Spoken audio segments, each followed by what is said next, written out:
All right, are we ready to go? We're on? Okay. So this is a basic Pell class.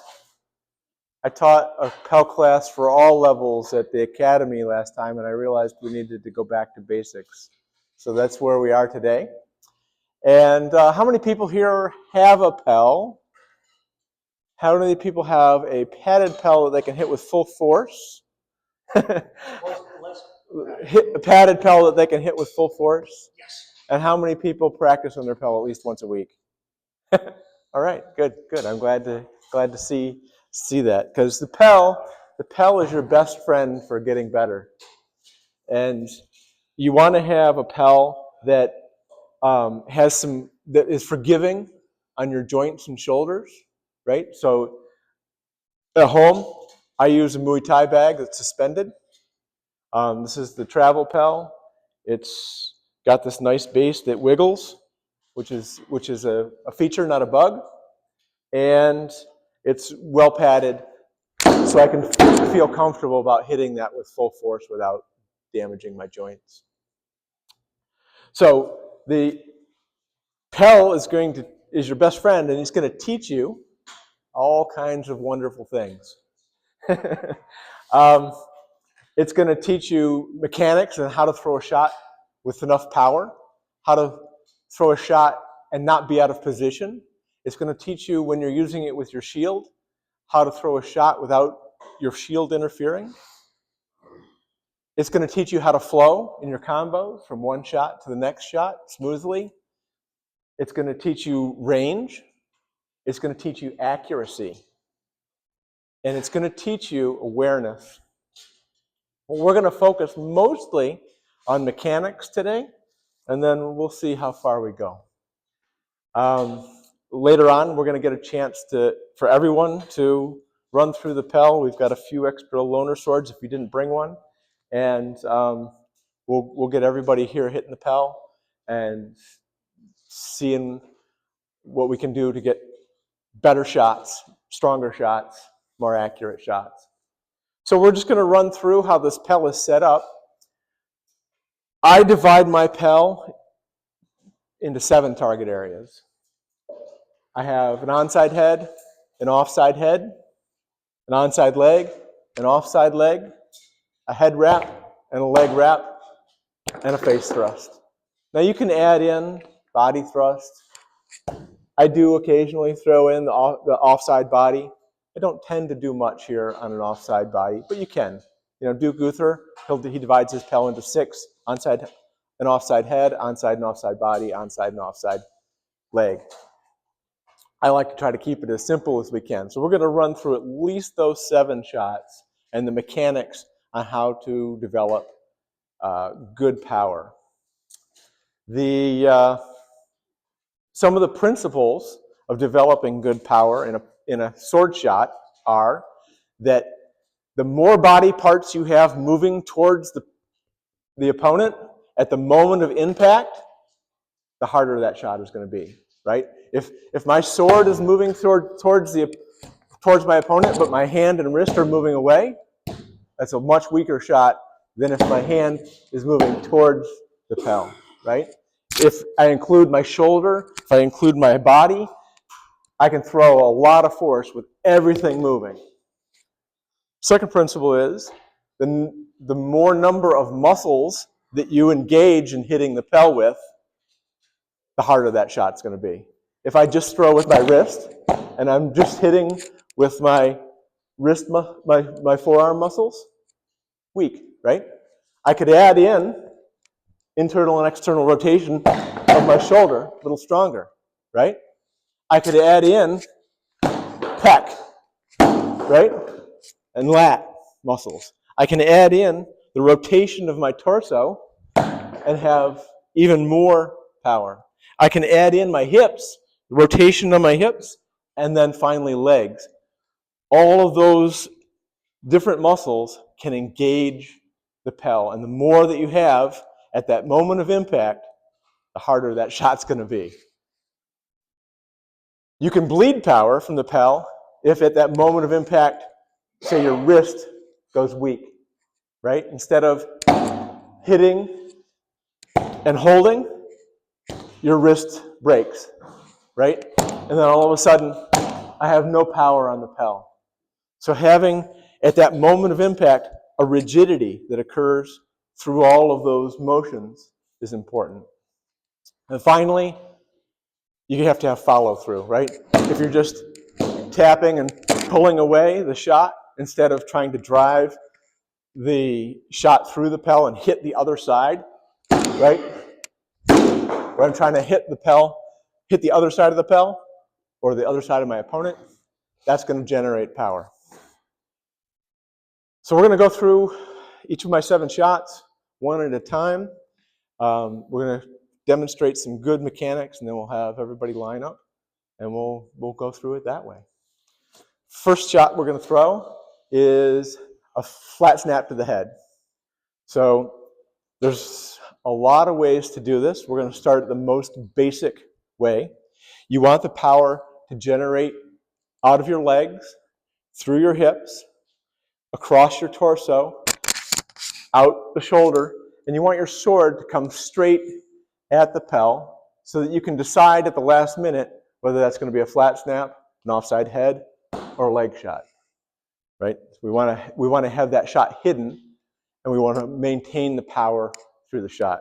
So it's going to look like this in slow motion. I'm rotating the hips and legs. I'm pushing the arm forward, smash. And ideally, I want to get that hand high.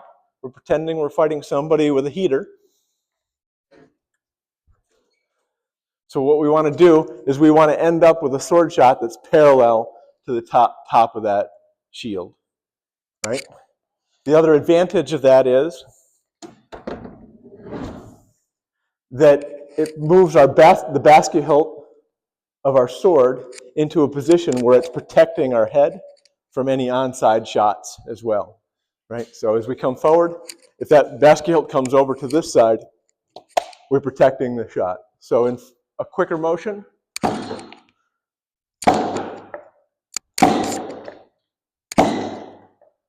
just like that. Everyone grab a stick. Let's run through it. We're gonna run the line this way. Leave enough room so that the camera can see. So we're gonna we can rotate the Pell a little bit that way so you can step in. Shoot for the white tape.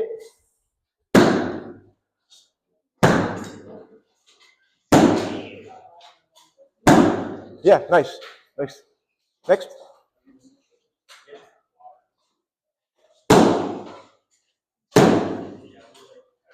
Really good. Yeah, come on in.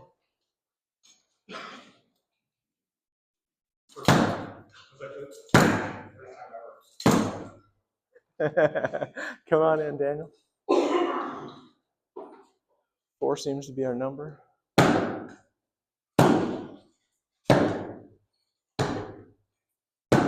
You're pulling the shot before you hit the Pell. Oh, okay. Hit to the other side of the Pell.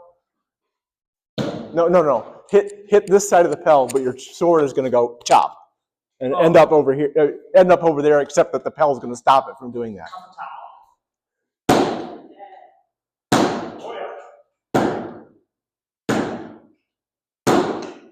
Okay, yeah. Come on in. Next, lefty. That's good. Yep.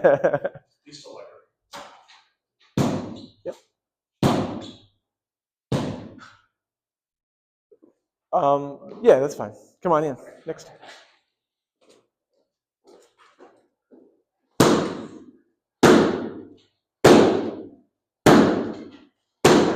Nice and smooth. I like your return too. Next.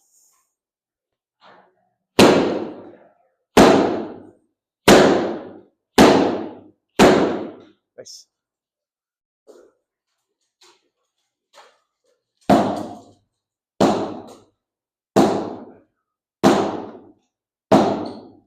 You're losing power through your torso. You're moving your legs, and then you're moving your arms separately. The power has to come all the way through. Like there you go. That was it. Yes. do 2 more. Do 2 more. Yeah.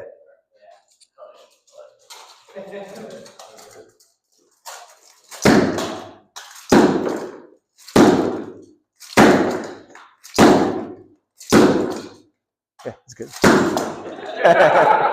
Nice job. Got a sword? Everyone's got swords. That's great.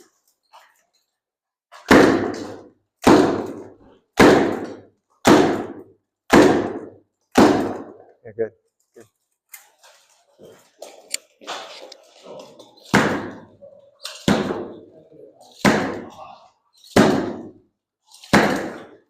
Nice.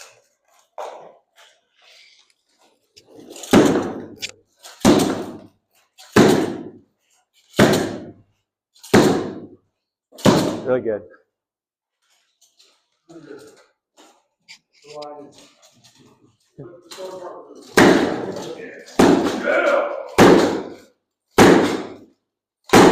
Looks beautiful. Yeah, that's some power. Sword right here. Okay, here's the next one. Okay.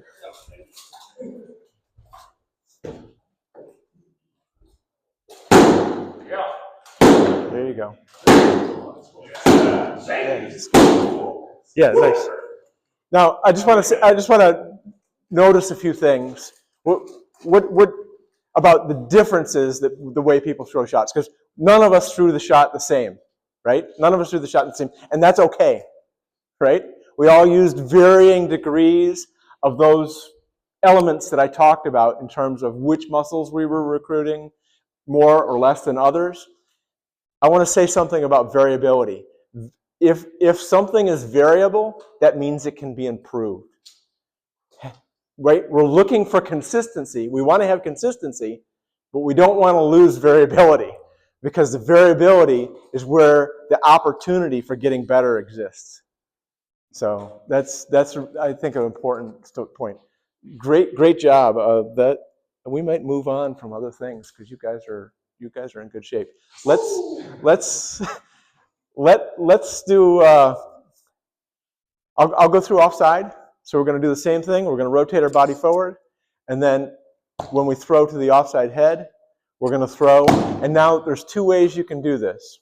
You can do this as a pull hip, where I've thrown forward. I've thrown my hip forward, and at the last minute, I'm pulling that hip back, and that's where I'm driving the power through the Pell.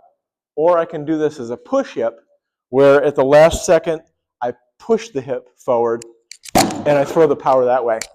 See, it's still hard, even though my body is rotating that way. So it snaps out this way. Whichever way you feel comfortable with. You tell me. Here, I'll do one hard, and then I'll do the other one hard. So that's pull hip. That's push hip. Seems pretty close. Seems pretty close. There's a difference.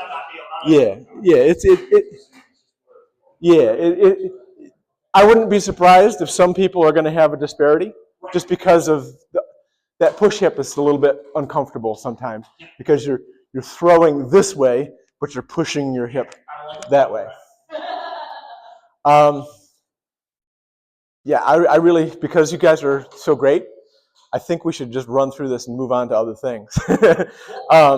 So let's think about a leg shot. Same thing. We're throwing down, bang, right onto the leg. Offside leg.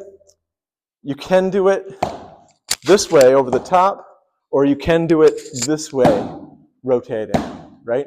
So that's one thing that I wanted to bring up, which is the angles that you're throwing your shots at. You can throw, we did a horizontal cut for this onside head, but you can also have a diagonal cut to that offside head, 45 down, or a diagonal cut, 45 up, right? Up, down, flat, right? There's flat, there's down, there's up. Having those, being able to adjust those angles on your shot is actually pretty important and really, really nice to be able to do, because you're going to be able to hit targets from those different angles that might be open. So yeah, let's do that. Let's do offside head and an onside leg, and then we'll hold off on the offside leg. So we'll just do this. offside head and onside leg. As a horizontal shot, as a 45 down, and then as a 45 up. Right? So here we go. I push forward, horizontal. I push forward, 45 down. This one, I want you to cock the shot over like you're going to be doing a block first, 45 up. You can run one or two of each shot as you do that. Let's do that. We'll skip the legs right now. So go ahead. I guess you're first, Michael. Yeah, doing offsides. That's a horizontal. Yeah, that works. Right? Right? A rising. Yep. There you go. Yeah. Nice.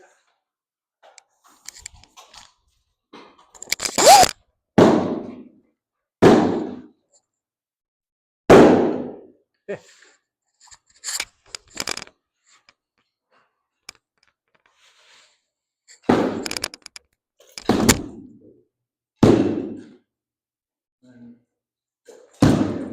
You lose your hips on the first hit. Yeah. So you weren't driving your hips back on the first two. You just ended up with shoulder rolling. So,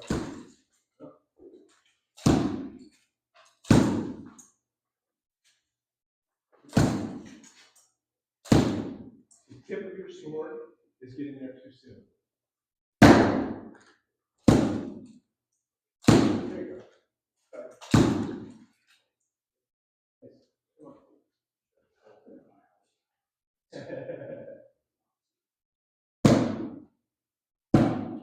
All the way through the pedal. Like you're going to chop that thing in half. There you go. Yeah.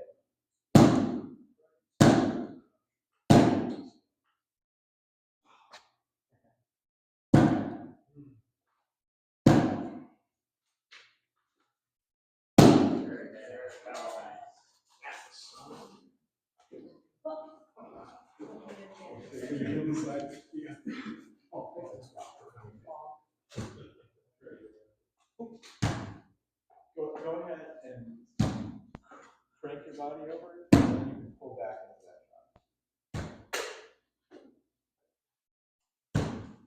Better? Keep going. And then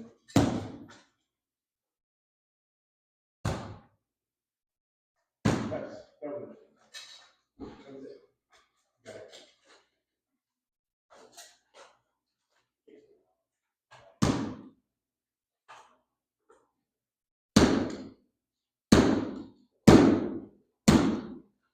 $45. $45. Go down. This side, from the outside. There you go.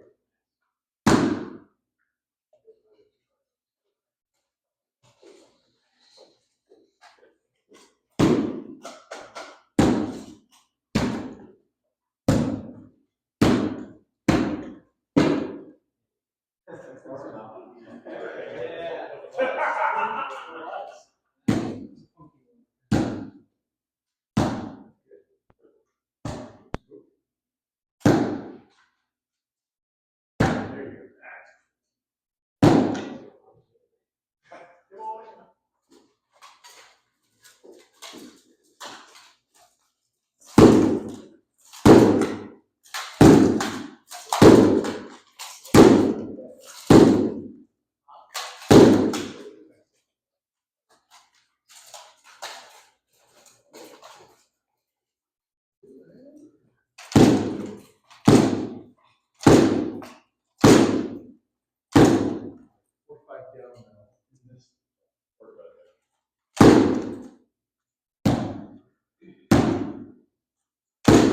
and then it's carrying. There you go.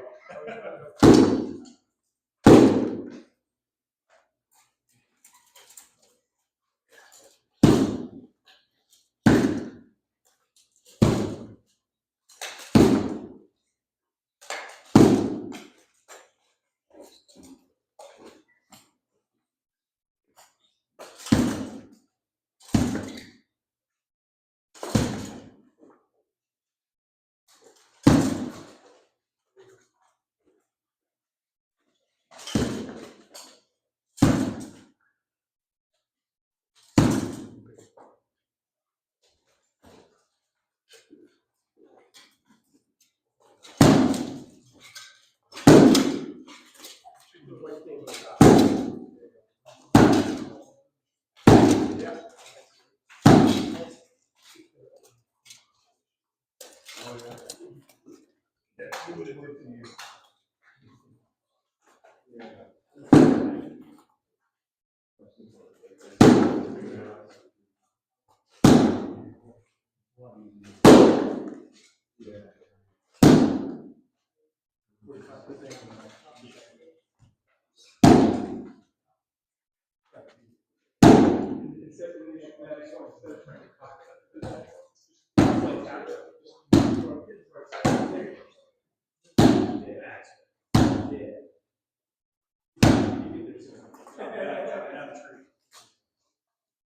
right.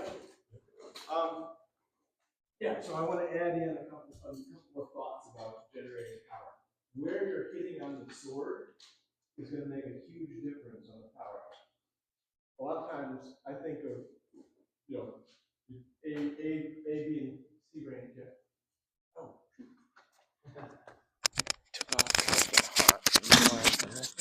Lost my microphone. Thanks. Thanks, Daniel. Yeah.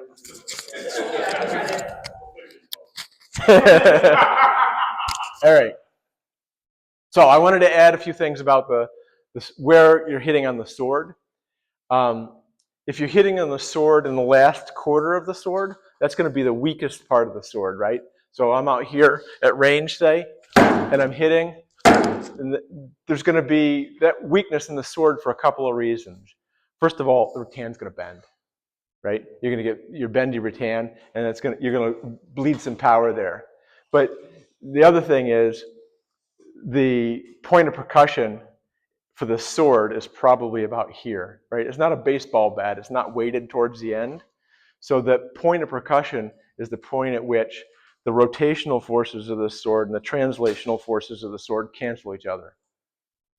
And if I'm hitting out here, what's going to happen is I'm going to end up with more rotational force, and I'm going to bleed power because of that as well.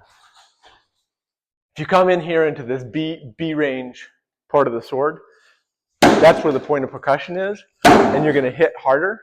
And then, if you need to short stick somebody, right? Somebody you're like, okay, I need to hit a 10 on this person in order to make him take this shot. This is the part of the sword that I want to be using, right? So now that point of percussion is passed, and now when I hit, I'm going to be hitting the Pell hard, right? And then it's okay. Well, nobody wants to get hit that hard, but a few people do. And you need to have that as the opportunity available to you when you need it. So, and adjusting where you're hitting on the sword probably makes one of the biggest differences in power, as long as all of those other pieces, in terms of the mechanics, how the energy is moving through your body, right? How many body parts are moving towards the person? Are they moving coordinated? How many muscles are you hitting them with? Then the last piece is, where am I hitting on that sword? And if you're hitting here, it's going to be hard. And I fight with a very light sword, and in general, I don't have any problem hitting people hard enough when they ask for it. All right, let's move on to legs. So we're going to shoot. The leg shot should look almost exactly like the head shot, right? The closer you can make them, the better. Because then the person doesn't know whether you're throwing a head or a leg. So you want to have that same rotation out of the hips, pushing forward, and then throwing down. Ideally, you want your wrist to be able to let the sword tip drop so your sword stays high, because you might be throwing a headshot instead, right? So if my basket hilt is the same position for those two shots, it becomes very difficult to read. So I'm going to throw a leg here. And I think you guys are ready. Let's do offside leg as well. So we'll do an onside leg and an offside leg. And we're going to throw that offside leg over your head. Bang, right down onto the thigh. Boom, just like that.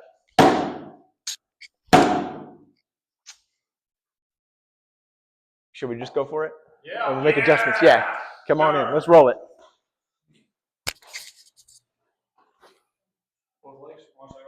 Onside and offside. Onside first. I gotta move my point. contact point closer because I'm an end there. Okay. Here's the mechanics of the tan. Oh. Bring it in closer. It does hit. It hits a lot more with a lot more authority. Apologies. Yeah. Yeah, if you think about where you're hitting on that sword, that makes a huge difference, right? If you're like, oh, they're not taking it, right? No, bang, they're going to take it. Always going for distance. Yeah, because you're going for distance, sure. Yeah, yeah. Onside legs, nice. Yeah.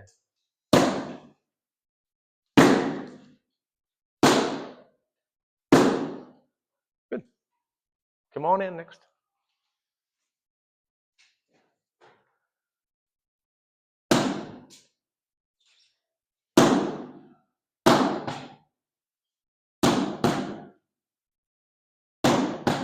Let me see you do the offside without the onside first. Sorry, offside. This hit this side without hitting that side first. Just the straight offside. Yeah, harder. Crush through that Pell. There you go. A little more. There you go. Yeah. Yeah. You want you bang. You should hit right. You should be able to just throw bang right down on that Pell hard.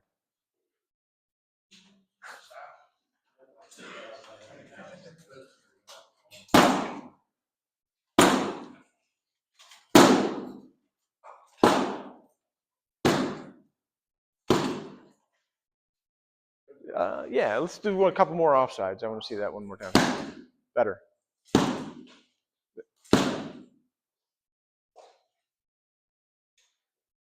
Okay. All right, so onside first.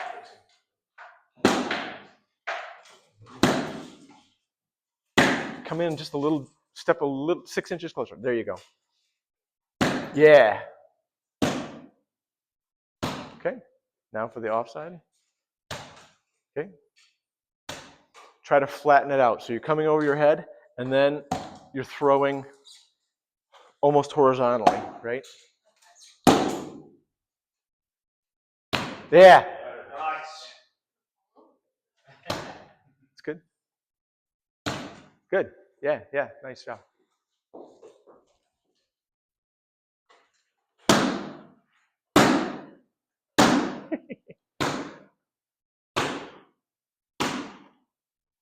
Good.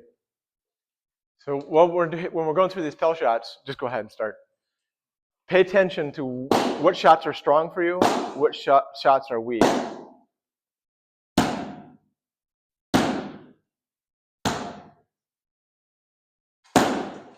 Yeah, your offside is good, really good.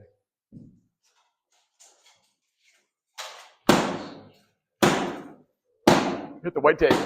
Hit the white tape. There you go. Nice. I wasn't looking. Yeah, you were missing. Was I up high? Yeah, you were about 4 to 6 inches high.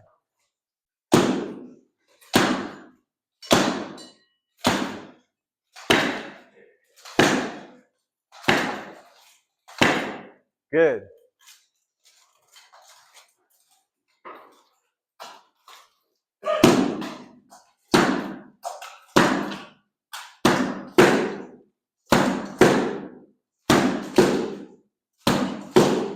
Good. Nice.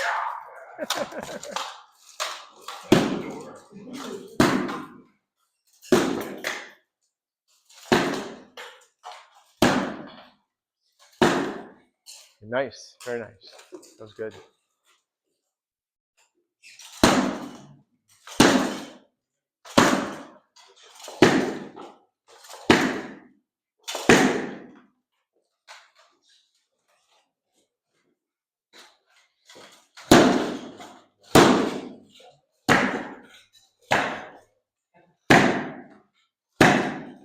Did you see the difference between those times when you hit the short? Yeah, it creates a definite power. One thing that you have to look out for on that short is if you get stuffed, right? If the shot suddenly, if you're planning to hit the shot here and you end up here, right? It can end up bleeding power because that person has moved into you, right? So you definitely have to think about the power zone of that shot. Go ahead. You guys are great.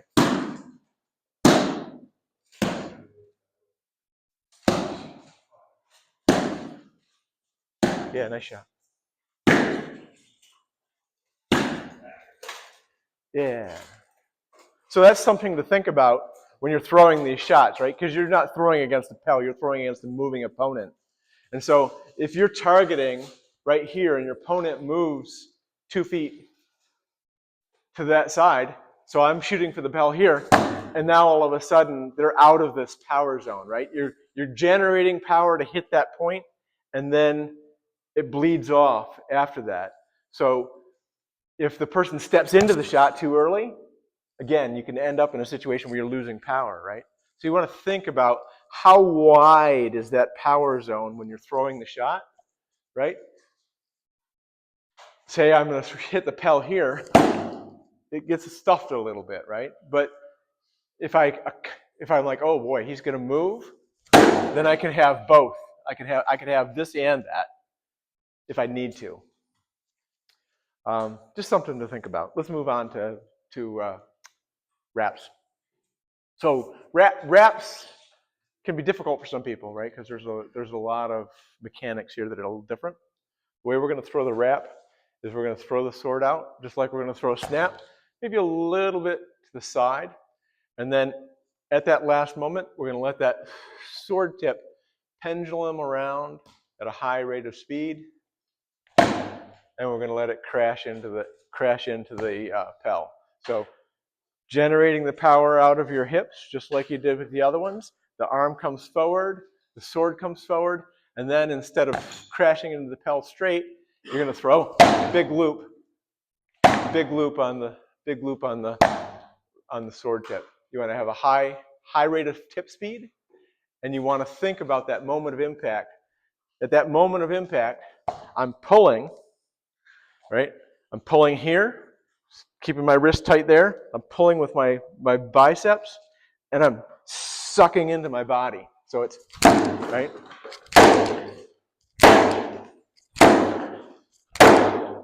Right? Nice strong wraps as I'm throwing that around. If you end up out of sequence with this, right? If you end up out of sequence with this, you'll end up, fumbling the wrap. That's okay. Some people's wraps are not going to be good today, but if you keep practicing the Pell, 100 shots later, they're going to be better. 1,000 shots later, they're going to be better. 10,000 shots later, they're going to be even better. So just think about making this nice, smooth movement. If it turns out that you come up and you're like, ooh, that's not really a great wrap, slow it down. You don't even have to hit the Pell hard. Just go, try to feel how that moves through the Pell and through your body, nice and soft. And then you can always do that when you're working on the Pell. You can slow the shot down, and a lot of times you can gain information that way. With these wrap shots to the head, you can also think about coming up at a 45, coming across at a horizontal, coming down at 45. You can also do 90, 135, right? Right? So many degrees. huh? So many degrees. So many degrees. So many degrees. If you feel comfortable with it, you can try those other ones. Otherwise, just go with a straight. Just get the mechanics down for this first one, which is the flat snap wrap. Let's move it.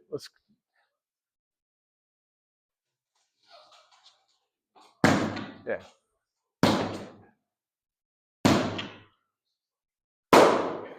Yeah. Come on in.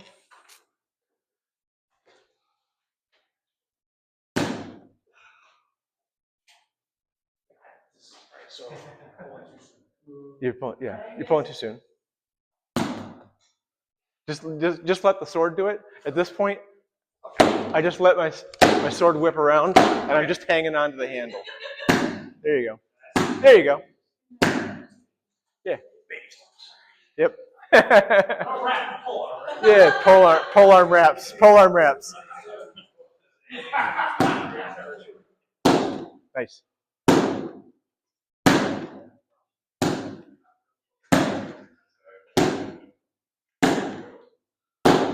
Good.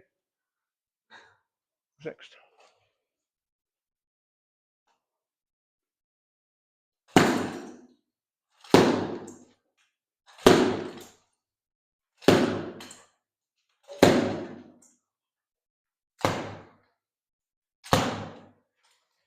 I want to just say, you're trying to push the sword too much with your shoulder instead of pulling with your biceps.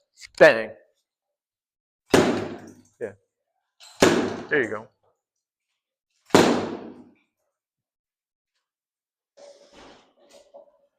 All right. Yeah. So go slow. Just do it. Just do a nice slow one like this. Yep. Hitting with the reverse side of the blade, just like that. Yep. Yeah. Uh-huh. Nice job. Yeah. You can just work up slow, and then gain more power as you go.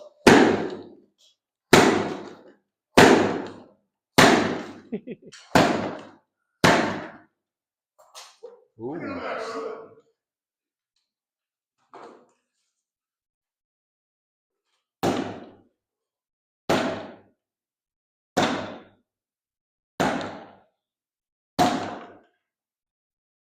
Yeah, you're getting the hang of it for sure.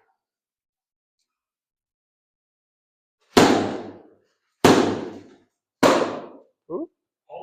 Lost the thrusting tip. Nice.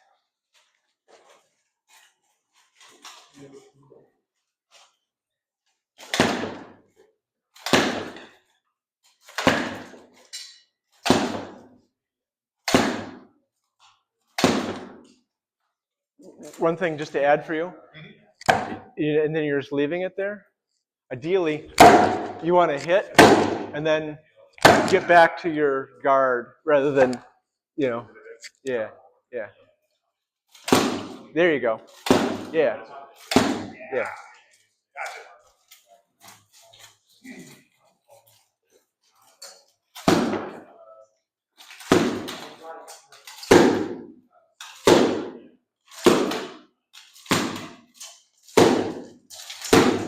Nice. Nice. Very nice. Good.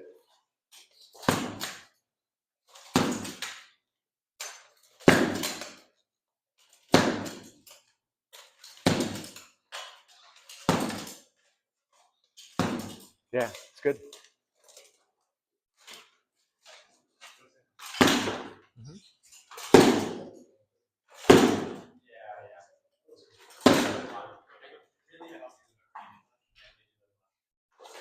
Oh.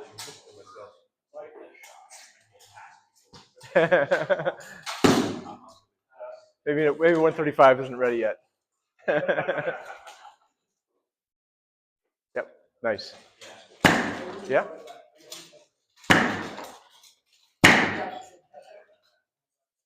Boom. Yep. Good power. Good power.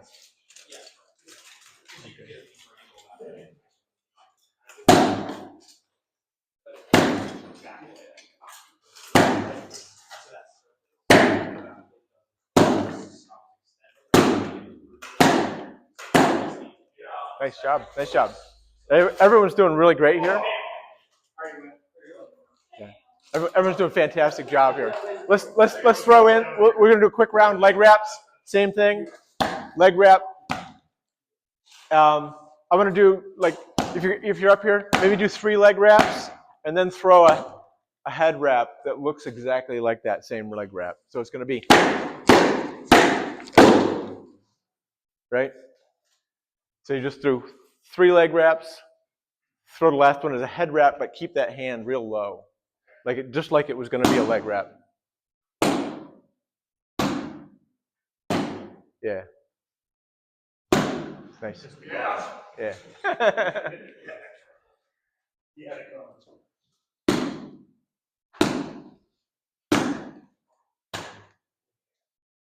One more time.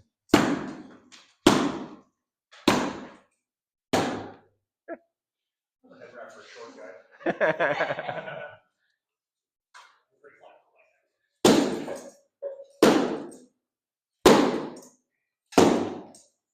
Yeah, good. Who's next? Get in here. I'm sorry, was it the head first? No, we're doing three leg reps and then a head.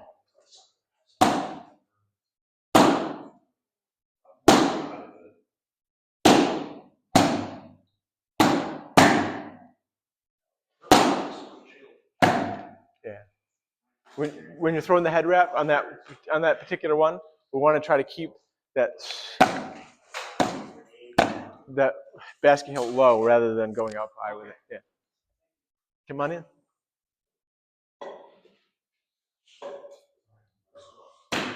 Step a little closer. Step a little closer. Yeah. Yep. Good. Good.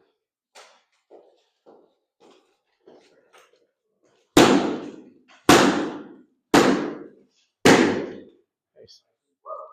Done some Pell work before.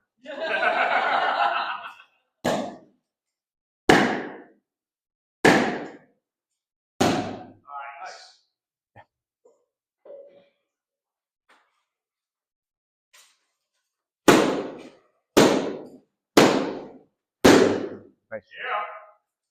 Good job.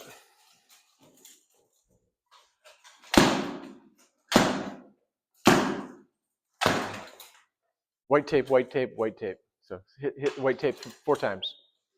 1.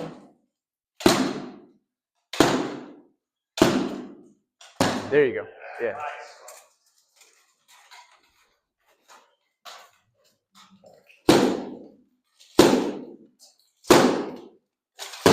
Yeah. Good.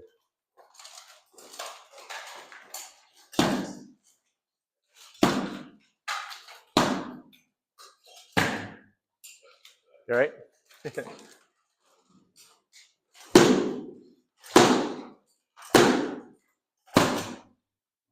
Good.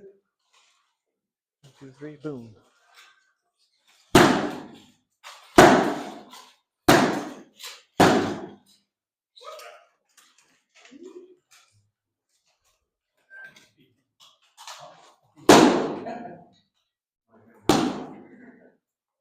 Yeah.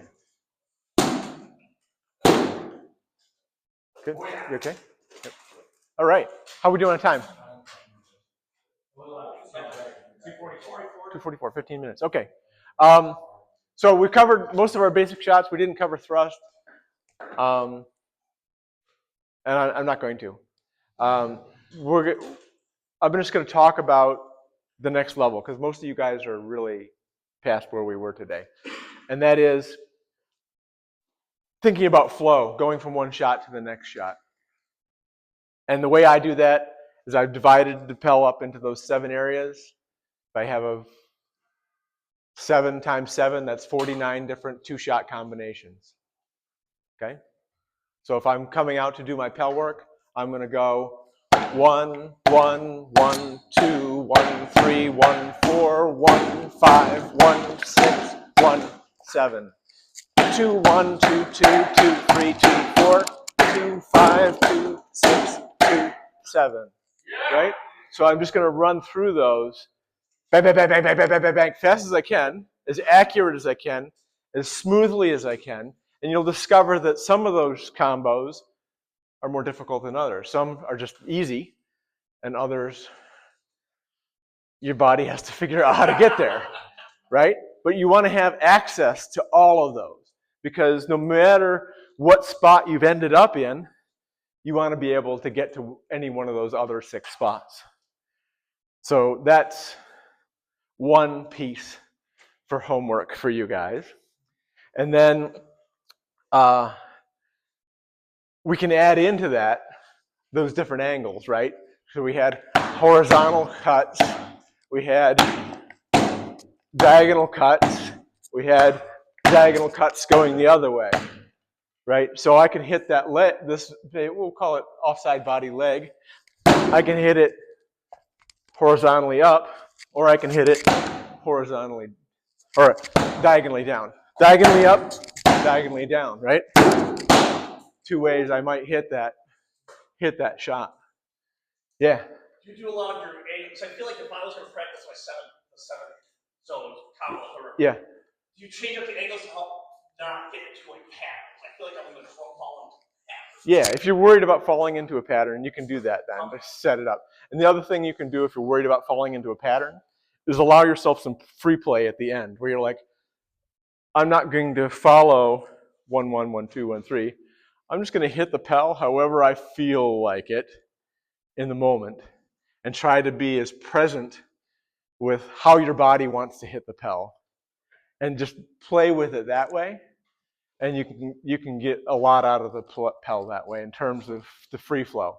If you have a training partner, training buddy, you have them call it. You could, yeah. I don't know if I would go with that particular thing because I don't want to train myself to be listening to somebody else telling me what to do, right?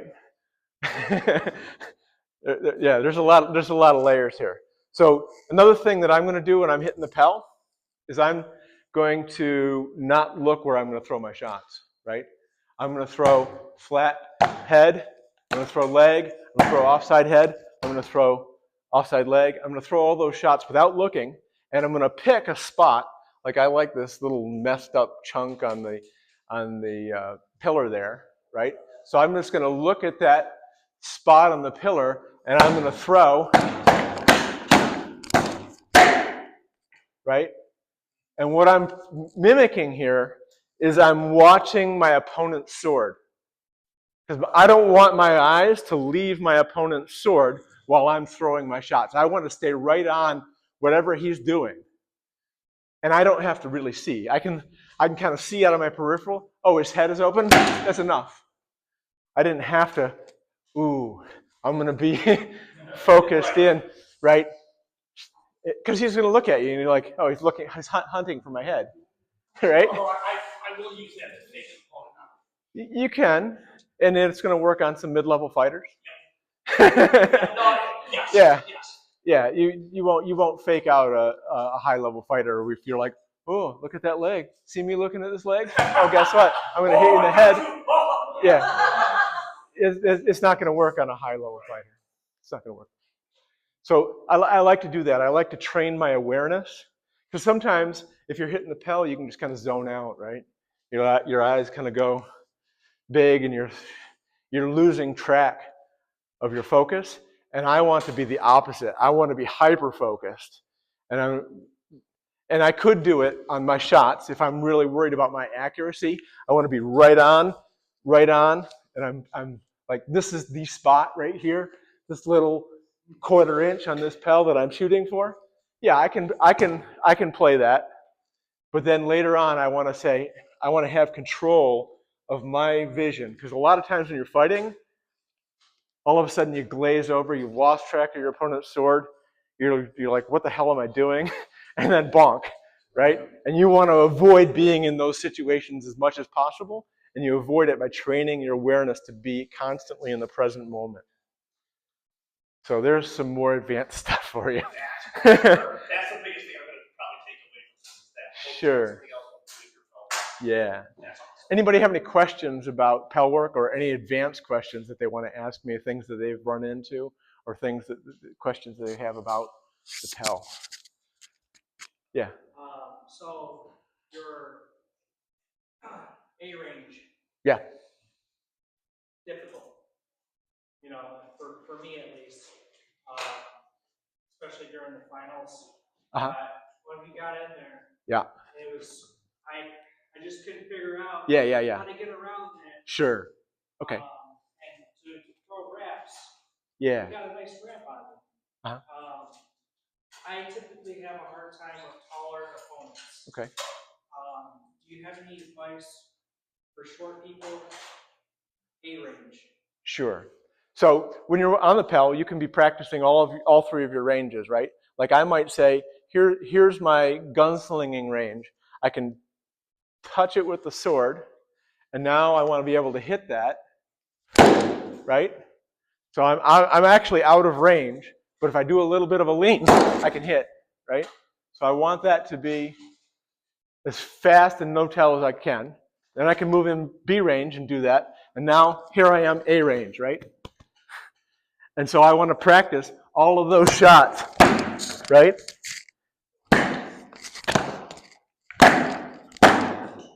All of these same shots I'm going to be wanting to be able to throw with just as much power here.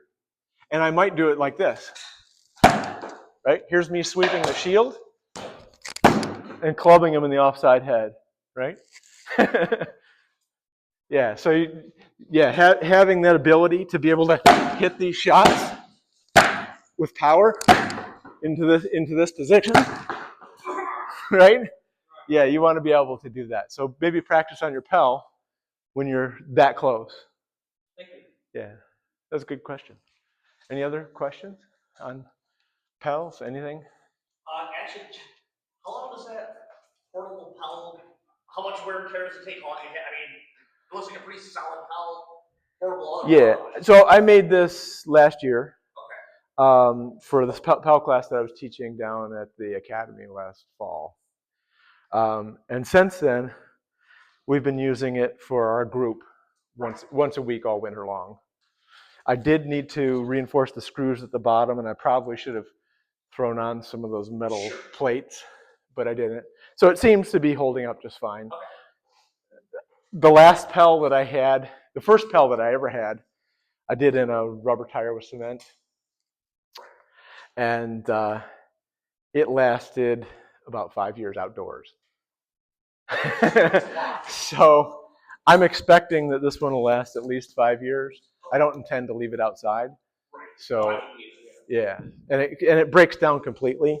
Like this part comes out, and then these two parts separate, and it makes it very nice to transport. Yeah, That's awesome. yeah. So that's why I have it as a portable Pell. As a portable Pell. I mean, I prefer the bags. I've got a 6-foot Muay Thai bag at home. I feel like I have no problems hitting that as absolutely hard as I can, and it's not going to do any damage to me. So, yeah, yeah.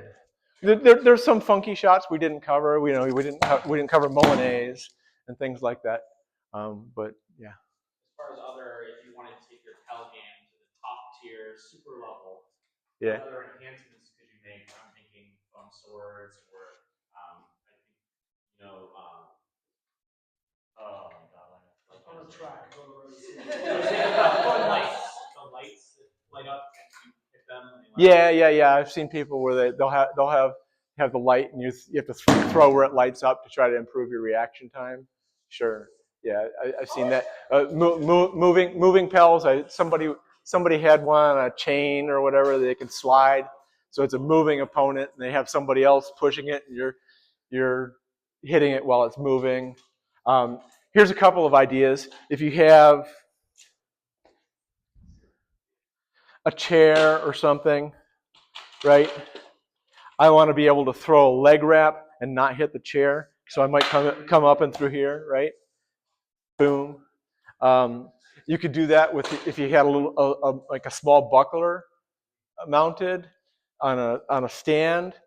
I was fighting Ron Valder once, and we were fighting sword and buckler, and he threw the shot, and I blocked, and his sword went, oh, and it just hopped over the buckler at the last minute, right? Because I blocked where he was throwing, and then he adjusted right at that end point, just go whoop, over the top. So you could do that. You go like, here's the buckler, and then I'm going to add in these little flourishes to hit spots that are no longer blocked. And you want to be able to do that, right? You want to have here's my double headshot. Here's my double headshot, but the first shot's a fake, right? So making those small fakes to add in. So each of those 49 shots, the first one could be a fake instead of a full shot. And so you can adjust the timing, right? So here I am, I want to throw, I do a double tap head, and the person blocked him both times, but the window was there. I just need to be there faster on the second shot. That was my second shot that got there faster, right? So I have adjusted the timing. There was something else I wanted to say there. It was really interesting. My hamster fell off the wheel. Let's see.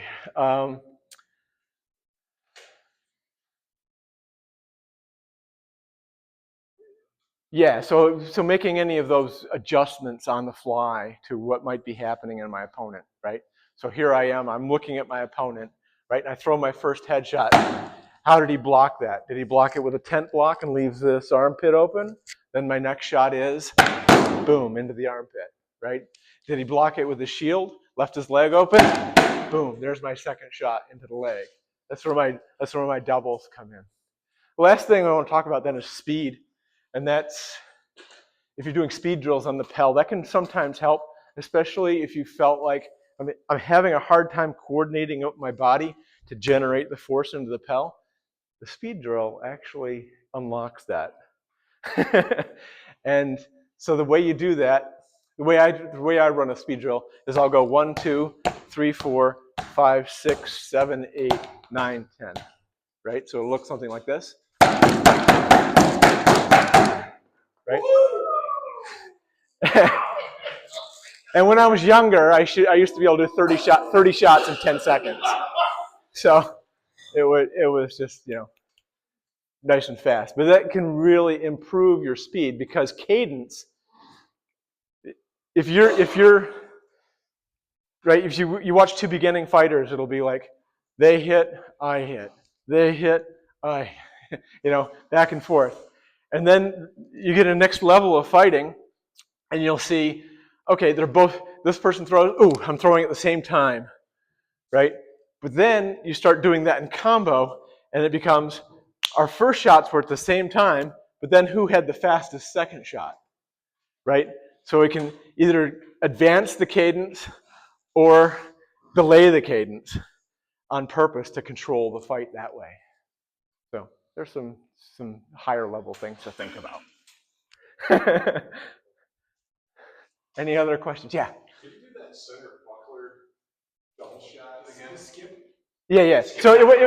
So the person had throwing body, say, and the person blocks their body, and then at that moment you just add in a little hop, right? So there's just, it comes in, it's coming here, and then you go, right? And part of that is about using different muscle groups, right? I've committed, say, my triceps to going forward, but I can still hunch my shoulder, I can still curl my biceps a little bit, right? So the muscles that I've used to commit to the power of the shot, I've engaged, but I still have some other muscles that can adapt to change some of that angle, right? I can lift on my calves, right? So I'm coming in, and then I was higher than you thought, right? So any other part of your body can participate in that shot as a helper, as an auxiliary piece to give it some variation. Yeah. So, yeah, we ended up not being a basic Pell class at the end, I guess. But that's cool. It's nice to have a glimpse. It's nice to have a glimpse of what's the top. Yeah. Sure.